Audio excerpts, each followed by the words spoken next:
Good evening, everybody. I really want to thank you for your kind attention. Today, as you all know, America is facing anomalous challenges. Let's set the record straight. There is no argument over the choice between peace and war. In order for us to achieve peace, we must bring our enemies to a complete capitulation. Without that, we are not going to achieve peace or experience peace in our land. Time to time, we have relied on appeasement and accommodation. It is because of this reason we are unable to achieve peace.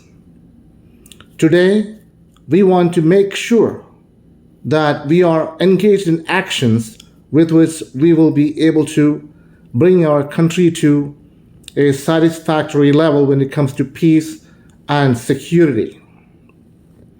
World nations are looking at us for an aficionado leadership, and we are not able to provide it because of the people that are standing in the way of our government and making the government unable to provide adequate leadership. If we are going to continue to be petrified and retreated from the face of the enemy, in the long run, we will be weakened physically, morally, mentally, spiritually, and economically. We want to ensure that we are able to maintain peace and tranquility in our country and provide enhanced national security. Today, I would like to spotlight you on 5 different kinds of people that are contributing to this unwanted scenario. Number 1, people who are considered to be opulent and rapacious. These are the people with exceptionally well financial status. They don't have time to worry about the differences of other people, and they have become so ruthless towards their fellow citizens. They don't have time for civic activities or engagements. They are considered to be carrying out their activities behind curtain. They have become so rapacious and opulent. Their clandestine activities and surreptitious behaviors with impunity are creating the comfortable that they need to lead an extraordinary and wealthy and comfortable life in our land.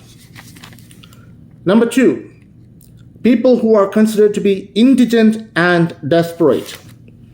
These are the people who do not have the financial means to have a prolific life in this country. They are desperate for money. These are the people that are not involved in our politics or in our government affairs. They don't have time for that. They are completely disappointed, and they are not really contributing to our values in this country. They're not really becoming good citizens when you really think about it. Number 3, the frustrated and the angry. The people that belong to this group are the ones that you see on our streets engaging in insurrections and massive protest. Today you can see them in the streets of Chicago and Portland. And these are the people that are standing against the will of the government, against the law enforcement. And these are the people that are breaking the law. They are on the lookout for breaking the law. You can see them engaging in declaring profanity and conducting violent activities throughout the cities in Chicago and Portland. And these are the people that are standing in the way for us to have a good life. That needs to change. The next one, people who are considered to be responsible and ready for action.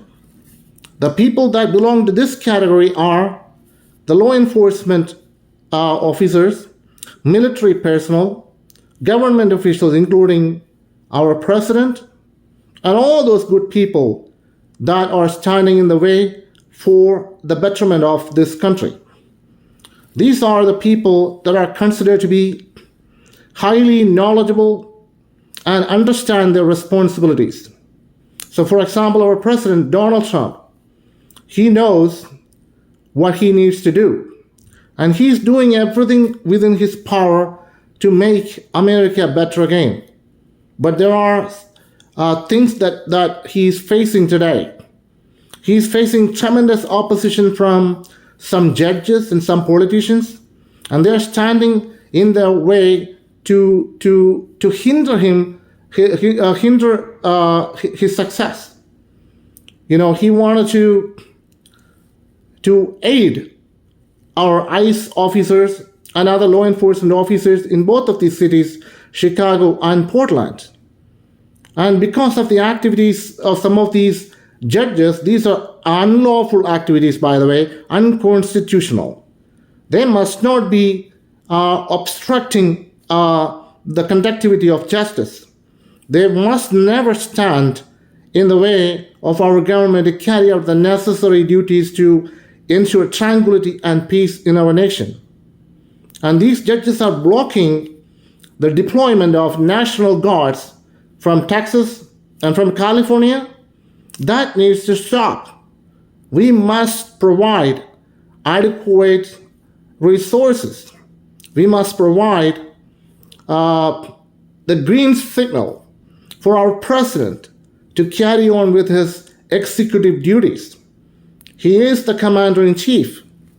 If he wants, even without the consent of our Congress, he can declare war. And I believe that.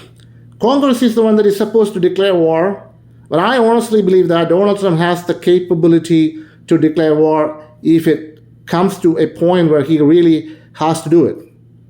He relies on a temperament of peace. He wants peace.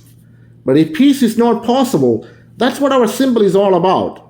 You know, the eagle is depicted on our symbol facing toward the olive branch rather than toward the set of the arrow. That means that we look for peace, but if peace cannot be achieved, we would not hesitate to engage in war. Personally, the only time when I will send our soldiers in harm's way is when our national security is threatened. I will not have a choice. We're just going to have to sacrifice. But I will provide you with everything possible that you will be successful in your ability to carry out your duties. And finally, people who are considered to be careless or don't care about what happens to our country. These people just silently and simply wait for anything to happen. The only thing that they worry about is the finality of death. Death is inevitable and it must happen regardless of the life status of these people. They don't really care about what happens in this country. They just silently wait. They don't care what happens. You know, these are the people that are considered to be immoral when you really think about it. If you are careless, if you don't care about what happens in this country, that is not the way to go. You must care. It is very imperative. It is consequential for every citizen to worry about what happens in our country. You have to engage in democratic activities. You have to engage in civic. You have to conduct civic engagements. It's very important. If you don't like the way that the government is being run, you need to ask questions. You have the right for a peaceful protest. You can conduct peaceful protest according to the First Amendment right. But you cannot attack the police officers. You cannot use weapons like clubs, guns, and machetes, or claws, or whatever, knives. You cannot do that. If you are on the lookout for trouble to attack our police officers and law enforcement officers, especially ICE officers, I want you to think once again, because you're going to end up in prison. Just as what happened to this lady in Chicago yesterday.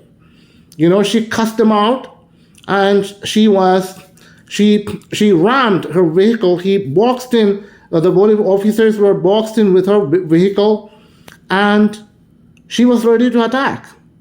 And police officers shot her 5 times, and she survived.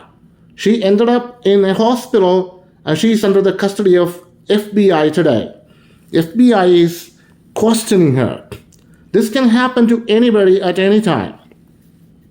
And I believe that Donald Trump has the right, and he is responsible. He is under obligation to send out troops, whether it is National Guard or U.S. military personnel, to protect these officers, because they are in less number compared to the other population that are carrying out these massive protests both in Chicago and Portland.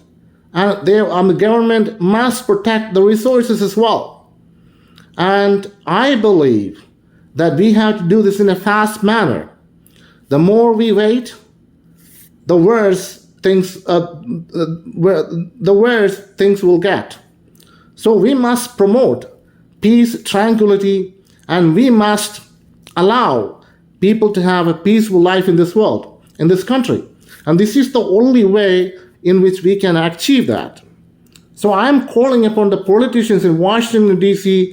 to whatever you need to do.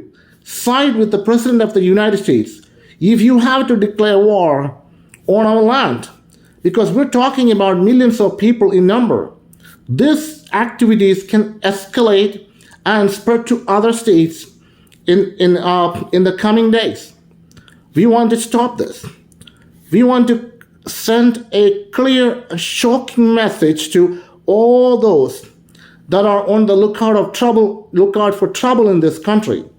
If they are there to endanger our country in terms of national security and social stability, if they are there to destroy the foundational values and the structure and the infrastructure of the government, then we are going to have to send them a message. We have to do everything possible to overcome these challenges in a fast manner. So I am encouraging Donald Trump to do whatever you need to do to make it happen for all of us, for the good people of America.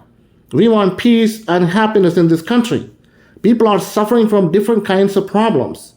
They need to overcome from those challenges. We have to provide them national security. We want to provide them peace and happiness and financial security, if you will. That's what we need to do. Washington politicians must not be silent anymore. There are those people out there that are hindering the success of Donald Trump. That must come to a halt. It is time for us to wake up, America. It is time for us to wake up and stand against this massive force that is crippling the foundation of our government, of our country. We must stand together and send them a message. Let's work together to accomplish